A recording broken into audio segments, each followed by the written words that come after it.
नमस्कार दोस्तों, आइए श्रवण करते हैं श्री सत्यनारायण भगवान की व्रत कथा का तीसरा अध्याय। सूत जी बोले, हे श्रेष्ठ मुनियों, अब आगे की कथा कहता हूँ, आप लोग ध्यान पूर्वक सुनिए। पहले समय में उल्कामुख नाम का एक बुद्धिमान राजा था। वह सत्य वक्ता और जितेंद्रिय था। प्रतिदिन देव स्थानों पर जाता और निर्धनों को धन देकर उनके कष्ट दूर करता था। उसकी पत्नी कमल के समान मुख वाली तथा सती साध्वी थी। भद्रशिला नदी के तट पर उन दोनों ने श्री सत्यनारायण भगवान का व्रत किया। उसी समय साधु नाम का एक वैश्य आया। उसके पास व्यापार करने के लिए बहुत सा धन भी था। राजा को व्रत करते देखकर वह विनय के साथ पूछने लगा, हे राजन, भक्ति भाव से परिपूर्ण होकर आप यह क्या कर रहे हैं? मैं सुनने की इच्छा रखता हूँ, तो आप मुझे बताएं। राजा बोला, हे साधु, अपने बंधु बांधवों के साथ पुत्रादि की प्राप्ति के लिए एक महाशक्तिमान श्री सत्यनारायण भगवान का व्रत व पूजन कर रहा हूँ। राजा के वचन सुन साधु आदर से बोला, हे राजन, मुझे इस व्रत का सारा विधि विधान बताइए। आपके कथा अनुसार मैं भी इस व्रत को करूँगा। मेरी भी संतान नहीं है और इस व्रत को करने से निश्चित रूप से मुझे संतान की प्राप्ति होगी। राजा से व्रत का सारा विधि विधान सुन व्यापार से निवृत्त होकर वह अपने घर गया। साधु वैश्य ने अपनी पत्नी को संतान देने वाले इस व्रत का वर्णन कह सुनाया और कहा कि जब मेरी संतान होगी तब मैं इस व्रत को करूँगा। साधु ने इस तरह के वचन अपनी पत्नी लीलावती से कहे। एक दिन लीलावती पति के साथ आनंदित हो सांसारिक धर्म में प्रवृत्त होकर सत्यनारायण भगवान की कृपा से गर्भवती हो गई।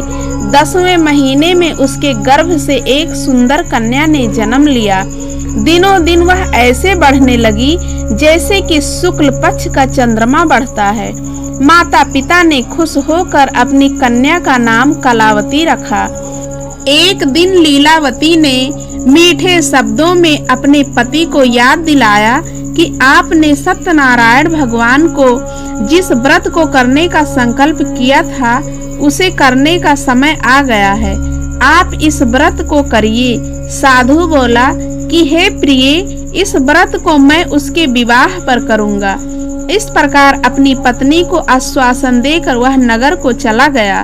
कलावती पिता के घर में रहकर वृद्धि को प्राप्त हो गई।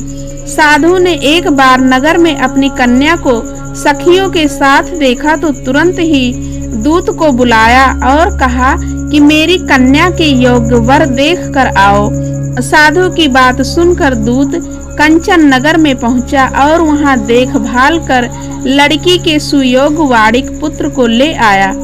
सुयोग्य लड़के को देख साधु ने बंधु बांधवों को बुलाकर अपनी पुत्री का विवाह कर दिया। लेकिन दुर्भाग्य की बात ये कि साधु ने अभी श्री सत्यनारायण भगवान का व्रत नहीं किया। इस पर श्री सत्यनारायण भगवान क्रोधित हो गए और श्राप दिया कि साधु को अत्यधिक दुख मिले।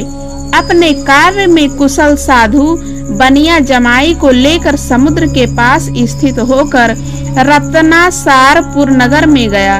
वहां जाकर दामाद ससुर दोनों मिलकर चंद्रकेतु राजा के नगर में व्यापार करने लगे।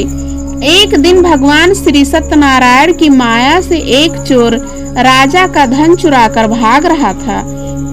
उसने राजा के सिपाहियों को अपना पीछा करते देख चुराया हुआ धन वहां रख दिया जहां साधु अपने जमाई के साथ ठहरा हुआ था। राजा के सिपाहियों ने साधु वैश्य के पास राजा का धन पड़ा देखा तो वह ससुर जमाई दोनों को बांधकर प्रसन्नता से राजा के पास ले गए और कहा कि उन दोनों चोरों को हम पकड़ लाए हैं, आप आगे की कार्यवाही की आज्ञा दें। राजा की आज्ञा से उन दोनों को कठिन कारावास में डाल दिया गया और उनका सारा धन भी उनसे छीन लिया गया। श्री सत्यनारायण भगवान से श्राप से साधु की पत्नी भी बहुत दुखी हुई और घर में जो धन रखा था उसे चोर चुरा ले गए। शारीरिक तथा मानसिक पीड़ा व भूख प्यास से अति दुखी होकर अन्न की चिंता में कलावती ब्राह्मण के घर गई। वहां उसने श्री सत्यनारायण भगवान का व्रत कथा होते देखा। फिर कथा भी सुनी और प्रसाद ग्रहण कर वह रात को अपने घर वापस चली आई। तभी उसकी माता ने कलावती से पूछा कि हे पुत्री, अब तक तुम कहाँ थी? तेरे मन में क्या है? कलावती ने अपनी माता से कहा कि हे माता, मैंने एक ब्राह्मण के घर में श्री सत्यनारायण भगवान का व्रत देखा है। कन्या के वचन सुन लीलावती भगवान के पूजन की तैयारी करने लगी। लीलावती ने परिवार व बंधुओं सहित श्री सत्यनारायण भगवान का पूजन किया और उनसे वर मांगा कि मेरे पति तथा जमाई शीघ्र घर आ जाएं। साथ ही यह प्रार्थना की कि हम सबका अपराध क्षमा करें। श्री सत्यनारायण भगवान इस व्रत से संतुष्ट हो गए और राजा चंद्रकेतु के सपने में दर्शन देकर कहा कि हे राजन, तुम उन दोनों वैश्यों को छोड़ दो और तुमने उनका जो धन लिया है उसे वापस कर दो। अगर ऐसा नहीं किया तो मैं तुम्हारे धन, राज्य व संतान सभी को नष्ट कर दूंगा। राजा को यह सब कहकर भगवान अंतर्ध्यान हो गए। प्रातः काल सभा में राजा ने अपना सपना सुनाया। फिर बोले कि वाणिक पुत्रों को कैद से मुक्त कर सभा में लाओ। दोनों ने आते ही राजा को प्रणाम किया। राजा मीठी बाड़ी में बोला, हे महानुभावों, भाग्यवश ऐसा कठिन दुख तुम्हें प्राप्त हुआ है, लेकिन अब तुम्हें कोई भय नहीं है। ऐसा कहकर राजा उन दोनों को नए वस्त्र भूषण भी पहनाए और जितना धन उनका लिया था उससे दुगना धन वापस कर दिया। दोनों वैश्य अपने घर को चल दिए। तो दोस्तों, इस तरह श्री सत्यनारायण भगवान का व्रत कथा का तीसरा अध्याय संपन्न हुआ।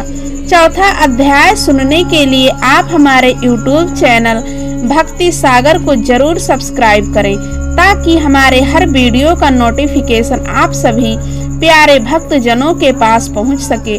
तो बोलो श्री सत्यनारायण भगवान की जय।